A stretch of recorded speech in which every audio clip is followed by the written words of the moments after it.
Hello everyone, welcome back. So while we were away, we would have finished our wood grain here using just those same three colors, which were oak, bark, and willow.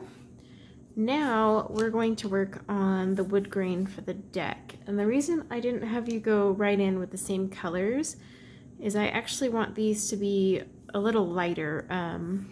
I kind of picture this being darker because it's under the eaves of like the tin roof, whereas this deck is more exposed, so obviously it's going to get more wood. And you also want to kind of bring in some different colors as well. Not a lot, because we want to keep it looking like it was all built from the same plank kind of thing, but you know what I mean.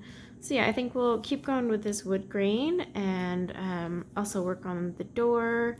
I actually want to make the door colorful instead of just wood grain, and we'll just keep going. So first thing we'll do is let's get the door jamb. Actually, no, let's do the window first, just because that will probably keep similar. So take your bark,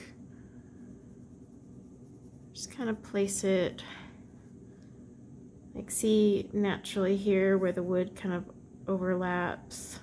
You would have a shadow. And just kind of place it randomly in a few areas. You can put it in the knots.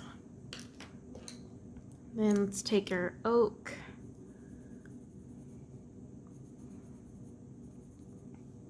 And this one can just scatter around as well.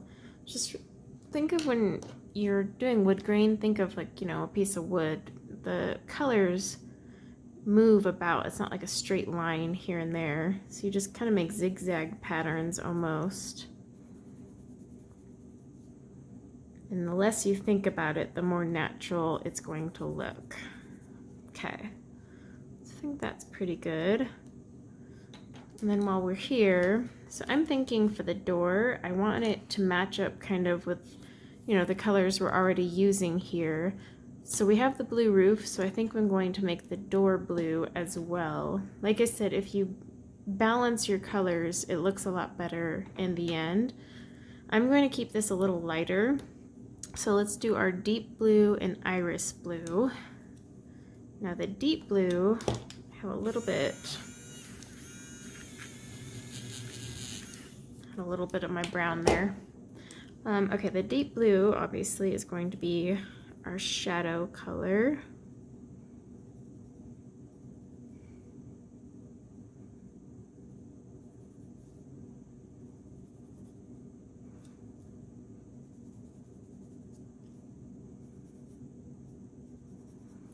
Okay.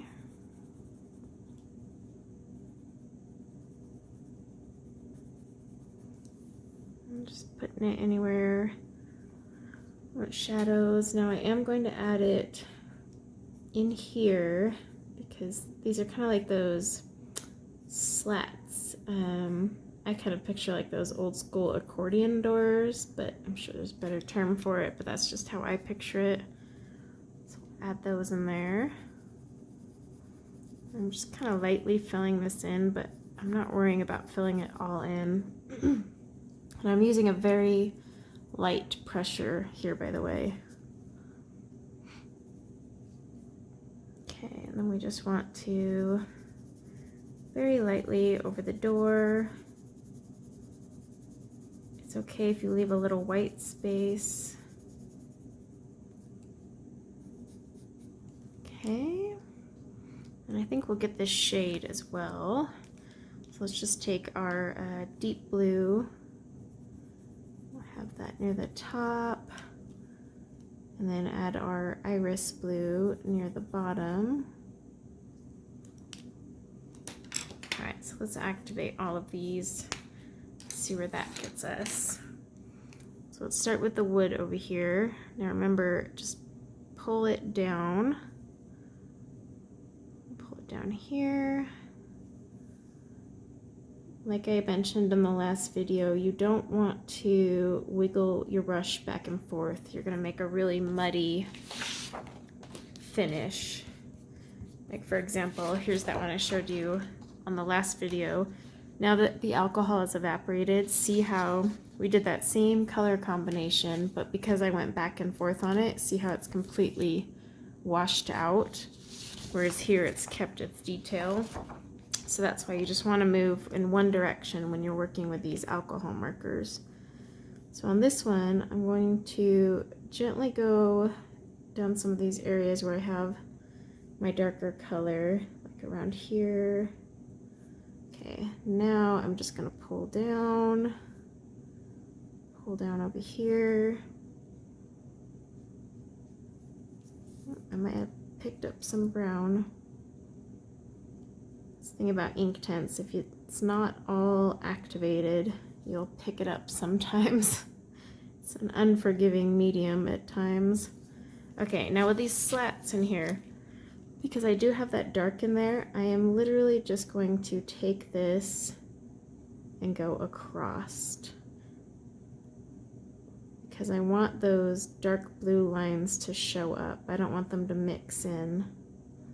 So see, I'm just going across like that.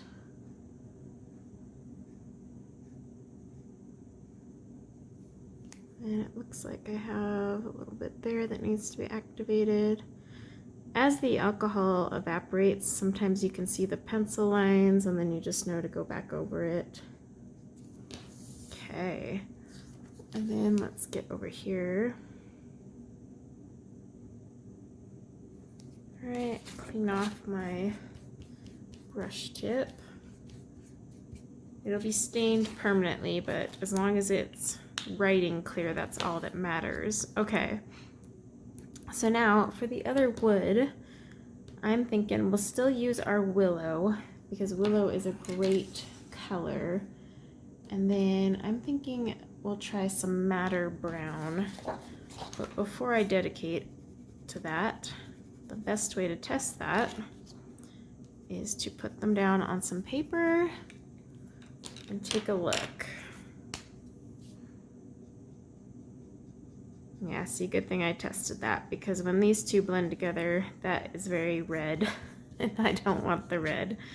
I want something more brown. So let's try dark chocolate instead. So dark chocolate and willow.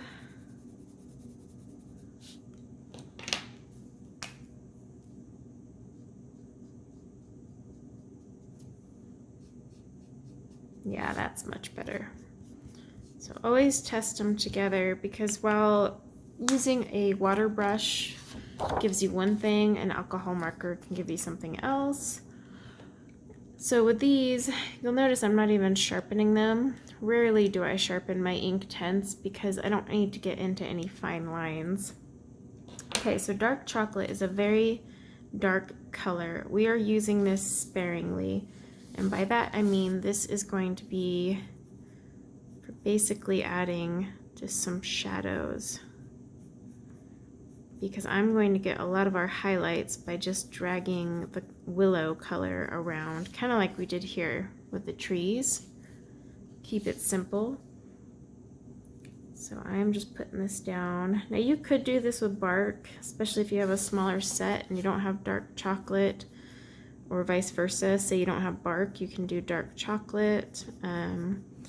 The 72 count set is really cheap right now. I don't even think it's $100 on Amazon, and I have had my set now for over a year, and I'm not even halfway through any pencils. All my pencils are, I mean, I don't even think I've gotten to a 3/4 point. Like, by that I mean even used a quarter of a pencil. That's because you use so little of them that they just last forever. And even using this method here, you're not going to use them a lot. So they're a really good investment. One of those pencils that will last forever. I have a few friends who have had the same Inktense set for like 2 to 3 years. And then the good news is you can get these open stock at Blick, Jerry's. I mean, any place that sells open stock online will have them. If you're in the UK, Colt Pens, of course, has them. But yeah, the 72 count set I don't know if they'll ever come out with more. It'd be cool if they did. But really, the color range and how you can blend these, you can make colors out of what you have. So if you're like, oh, I'm kind of missing like a yellowish green, you can actually mix these on a palette off to the side, get them wet, and use them kind of like a watercolor almost. So really, they don't need to make more. It would just be convenient for those of us who are lazy, i.e. myself, and don't feel like blending up colors. So again, I'm still just going in here. And what we're going to do with this one, because this is a color that I want to reserve as a shadow only, I will be activating this and then we'll go back with our willow. Now I can do this with willow first and come back and do my shadows after. You know, I'm going to leave that order up to you. This is just how I like to roll with it.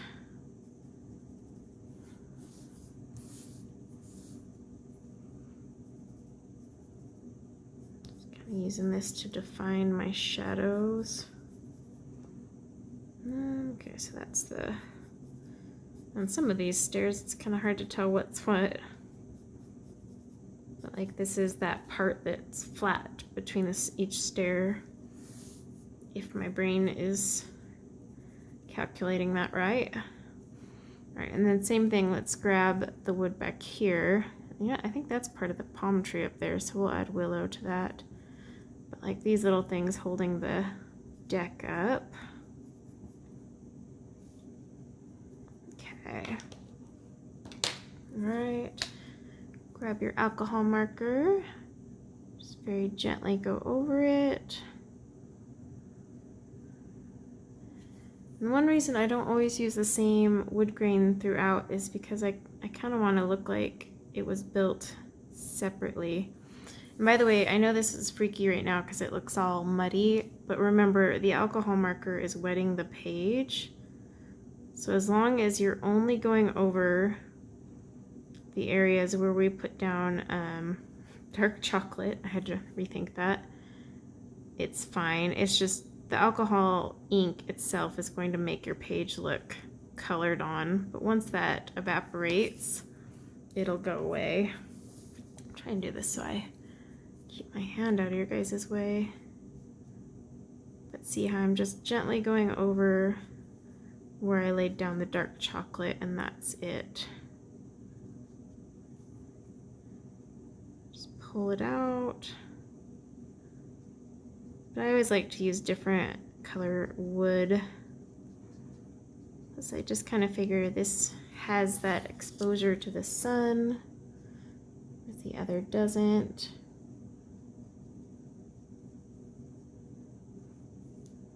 But wood grain is really fun. You can use so many different browns from the Distress Ink line.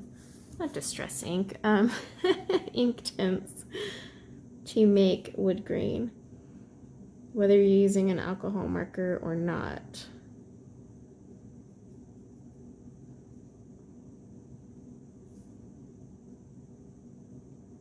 Just getting those.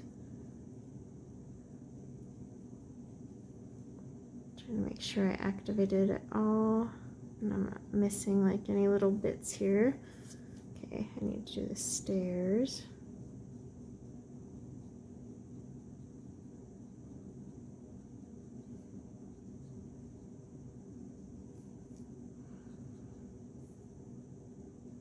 Oh my gosh, there's a fly in my house.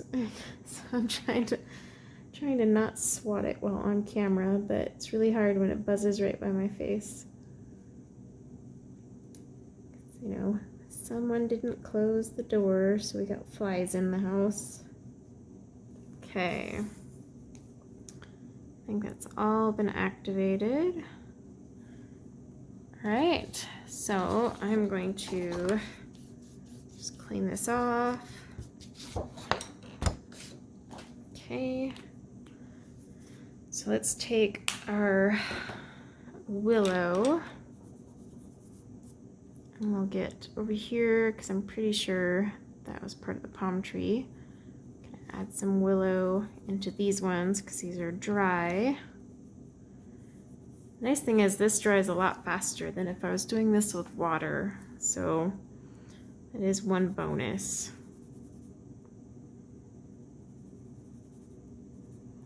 Like with water, you have to wait for the page to completely dry before you put on that second layer. You know, you could tear your page, you could get a funky color, whereas with a marker, the alcohol ink evaporates really quickly, especially if you're using, like in this case, I'm using the paper straight from the book. So this isn't marker paper, it's not blending paper. So the ink, the alcohol ink, isn't staying wet long enough for me to manipulate it. And for some people, they actually find that harder because, you know, with water, it stays wet so you can move things around a lot faster. But to me, I feel the pressure with the water makes these a lot more stressful than it needs to be. Just because you have to learn how to control the water. And that's a lot when you're first learning how to work with a medium like this. Because these aren't watercolors. You really shouldn't treat them like a watercolor because they're ink, so they are permanent. Whereas with watercolor, I mess something up, I can just pick it back up, you know, get a wet brush and pick it up. I can't do that with these once they're activated. So sometimes it's nice to use a marker just because you have a little more control. Try not to get it in these grass leaves. But I will do tutorials with the water brush because the colors are so gorgeous with a brush. Not that they aren't gorgeous here, but you will see a difference. But you can actually make a really great picture even with just using one color and dragging it with water to create your shadow and highlight using that same single color. So you don't have to stress out about those really complicated blends from the start. I mean, my last Inktense picture, I was blending like 4 or 5 colors and they were like orange, pink, and yellow. And that does take a lot of control to not screw those ones up. And you have to wipe your brush a lot and be careful because if you mix too many of the wrong things together, you make a really pretty mud picture. So that's why I like to give people variety, I guess, choices.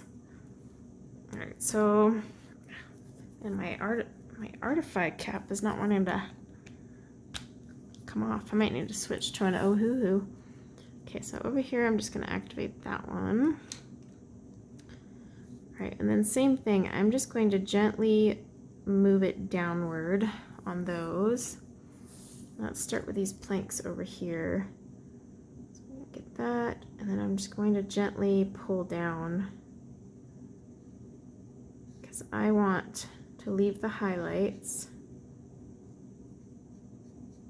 and just pull it in the natural direction of the wood. So just pulling. And then that way, if I have a tiny bit of that dark chocolate that I didn't activate, it's okay, it'll naturally blend in.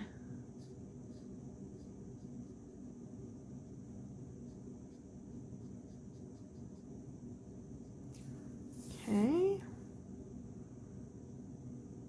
So see, just single strokes. Now with a water brush, this method is totally obsolete and you wouldn't use this. This is strictly for alcohol markers.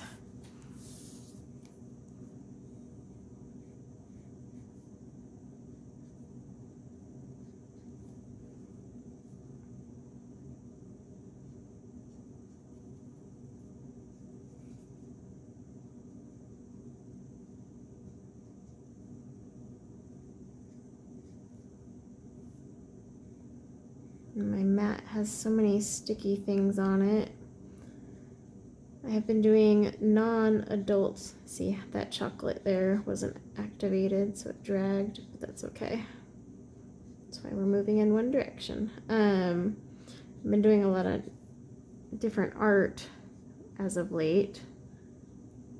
And I am eyeing that Tim Holtz magic mat. I watched his YouTube video on it the other day. First of all, that guy has like the best personality to sell all his products. Just his personality alone made me like want that mat. But I love how I could mix water mediums or inks off to the side and then just wipe it up.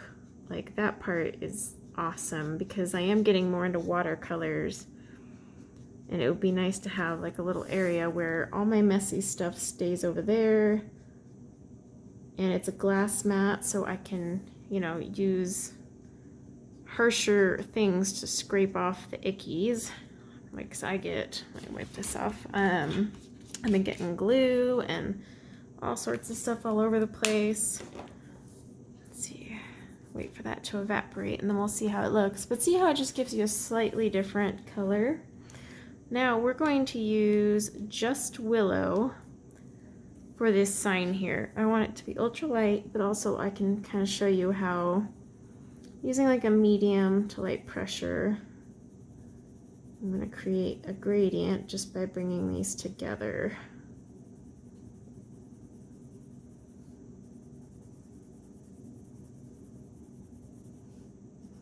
Now you can't drag the color as far with an alcohol marker as you can a water brush. So when you feather out, you got to be a little more generous about where you feather to. I think we might even color that black and put some white on, like, you know, some white lettering and make it look like a chalkboard. I'm gonna grab my Ohuhu one. Like I said, any colorless blender is the same thing. It's just that the Artify one is getting harder and harder to open. So I'm grabbing the color this way, dragging it to the center, grabbing the color this way, dragging it to the center. And the reason for that is, like I said, you can't drag as far with an alcohol marker as you can a brush. So when you're trying to create your own little highlight, you need to keep that in mind. All right, let that dry, because I know it doesn't look like much at the moment. And that one's wet. This Ohuhu is pretty juicy. Okay, so we've tackled that. Like I said, I'm trying to keep these short, and you know, leave me comments in the link or in the comments below. I was thinking of possibly adding, you know, like releasing a few a day. That way you could keep going if you wanted to, so you're not like waiting every day for just another half-hour one. Okay, I want to work on, what do I want to work on next? You know, let's get the menu up here out of the way. So I'm going to take my willow again, because I want to just give this a really simple wood border.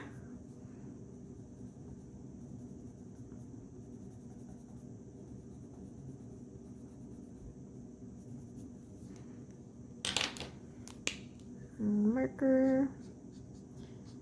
Now, one thing to keep in mind, if you plan to do this more with colorless blenders, then I highly suggest you make a swatch chart with your colorless blender, because it's going to look way different than your water. Okay, so for the special sign, I want to go back to my apple green and my felt green. So I'm going to take apple green first and kind of just base coat it really lightly. Then I'm going to take felt green, just kind of add it where we would have some shadow, like coming off these banners here.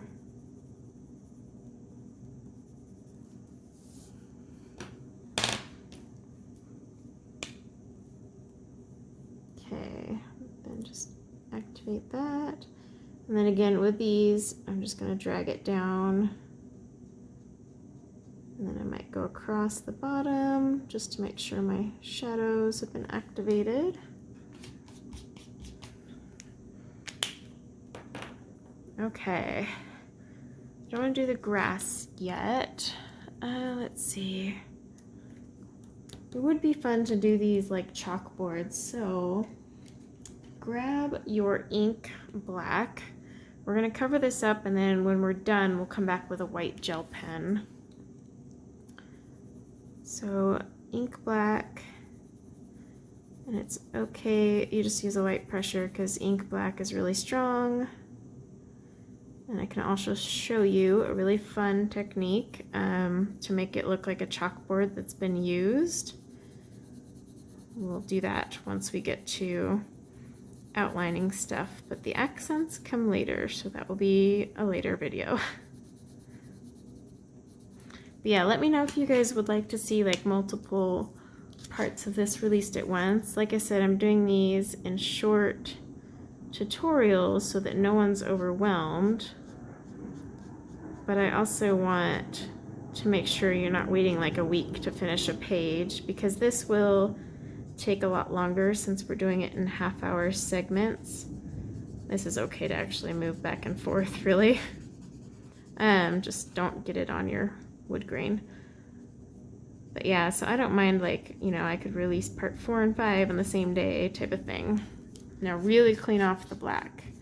We will go over with a second coat of black. Like I said, the alcohol marker does make the colors lighter than if this was with water, that thing would be blackened over and gone.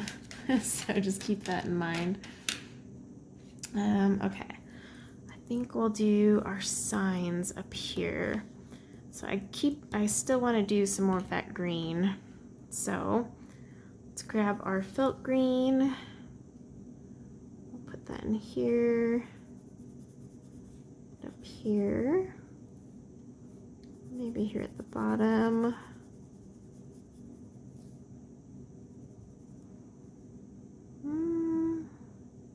Yeah, I think it will make the writing just a darker felt green all around. I haven't decided with the sign. I think I want to bring in some red. All right, now grab your apple green. Just lightly put that across there. And we're going to just lightly fill in the sign. Now this one's going to require some hand control, so if you would rather put down the apple green and come back with your felt green after, that is fine. Get my felt green and get this over here. If you're not very comfortable using the brush nib and staying in the lines, you'll definitely want to do this in 2 parts.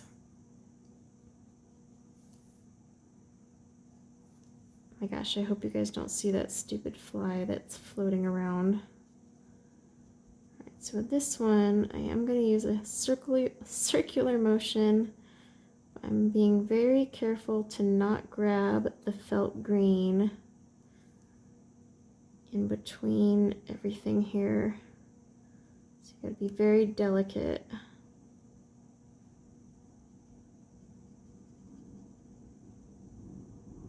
Okay, now I'll just take the felt green and lightly go over that.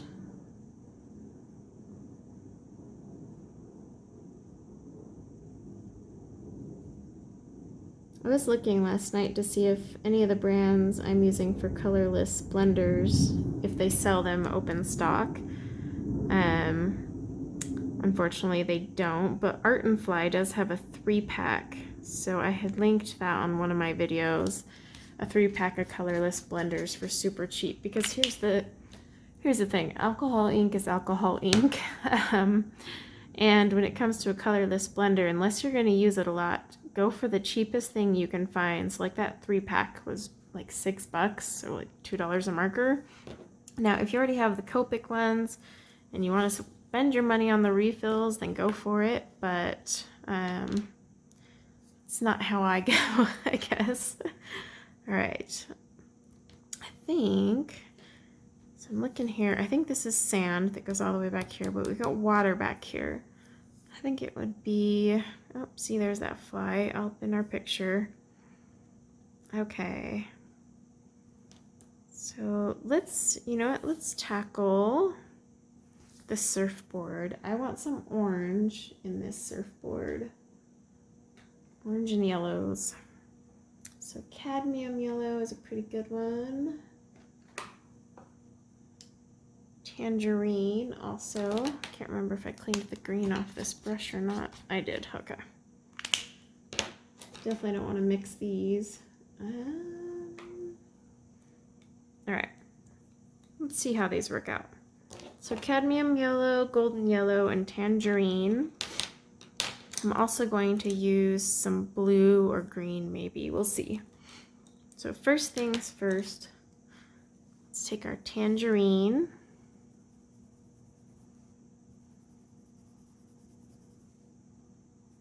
Just get some lines in here. Oops, my page moved on me. Okay, and then golden yellow.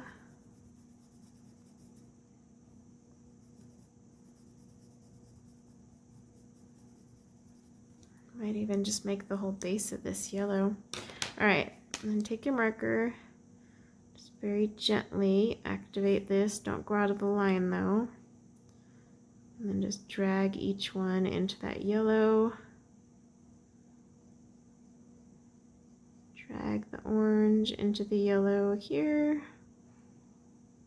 If you have a bullet nib colorless blender, you could totally break that out right now. Okay. Now I'm going to take my golden yellow and put this more in my shadow areas.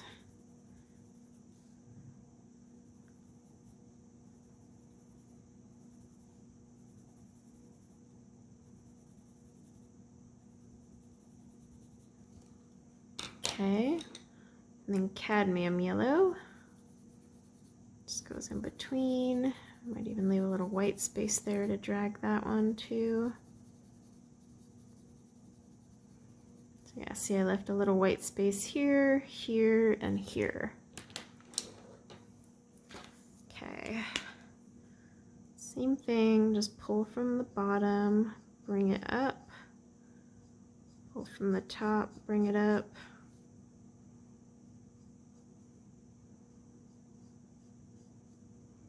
If you ever have white space that you really want to be a highlight, then try and get most of your ink elsewhere and then drag it after it starts to fade over to your highlight.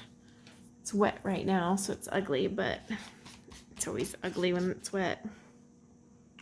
Leave those colors out as well because we might use those in the sign up there, like the moped. I'm thinking I might even do like a blue and an orange with it.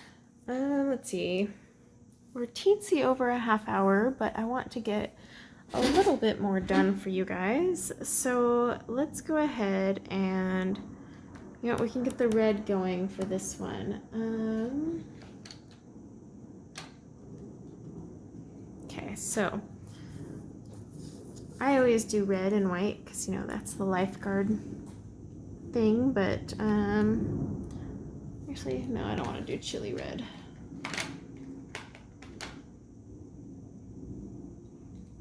Let's try hot red.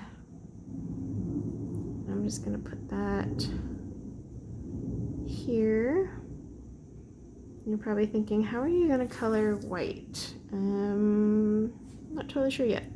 There's a few ways to do it. There's actually a few browns in this set that make a really good off-white if you saturate them enough. My other idea is to just outline it all in white gel pen and it will forever be white. Okay, so again, that was a hot red. So we're gonna just take it from the bottom and drag it out. And the reds will drag really well because they are heavily pigmented.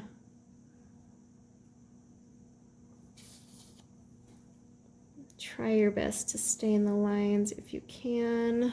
That's why I said a bullet nib would be awesome right now. I don't have any bullet nib ones. I had bullet nib oh-hoo-hoos and I sold them on eBay when I got the brush ones. And now I'm kind of regretting that, but all right, so that's evaporating right now. Let's see, this is already evaporated and dried. Looks pretty good. I mean, you can always go in with your white and whiten things out if you feel like you need a highlight in a better place. It doesn't always work though, especially with the alcohol markers. Sometimes it's almost better to just use the white dry, see, like that. See, I'm just adding a little sheen there, like freshly waxed board. I'm from California, so this is something we actually did. You could use a Prismacolor. I usually find that the only time I really mix this is if I take this and another color, rub them on a palette, mix them together, and lighten it up. That's really the only time I'm using it otherwise, but you can draw over it. So we've completed our deck. You know what, let's do our last coat of ink black real quick. And then that will be the end of part 3. So definitely go with like medium, heavy pressure, because here we want this completely blacked out. It's okay if you have a few gray spots, because that'll just make it better when we go for that smudgy ink look,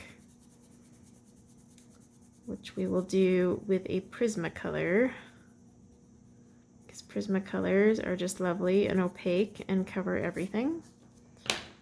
Alright, so just grab your marker, mix it around, just be really gentle about not going into the wood grain.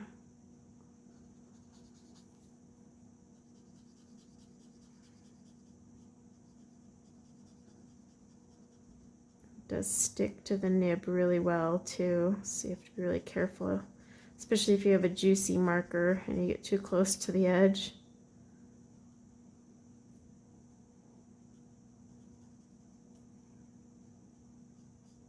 All right, definitely got to clean that one off. That is a messy marker. Okay, that's much better black. So yeah, we are getting along. Let me zoom out. So definitely let me know in the comments, like I said, if you wouldn't mind seeing multiples posted on the same day so you can keep working at your own pace. I'm more than happy to do that, but I think this is turning out pretty cool so far. And I'm thinking on the next one, might work on grabbing the C, or possibly just starting down here, because it'll take us a while to do this sand and the stones and all that. These are rocks here, I'm thinking. All of these rocks, and then we want to make it dark. But with the grasses, I'm actually going to show you how I still make a flicking motion with the grass. I have another color along my channel from last fall where I actually did the flicking motion using a brush pen, a water brush pen, and created the flicks of the grass. So you can still get that realistic look. You don't have to just, you know, color block it. But I think this is turning out pretty good, and you guys will have to let me know what you think. But yeah, I will see you in part 4. So until then, take care.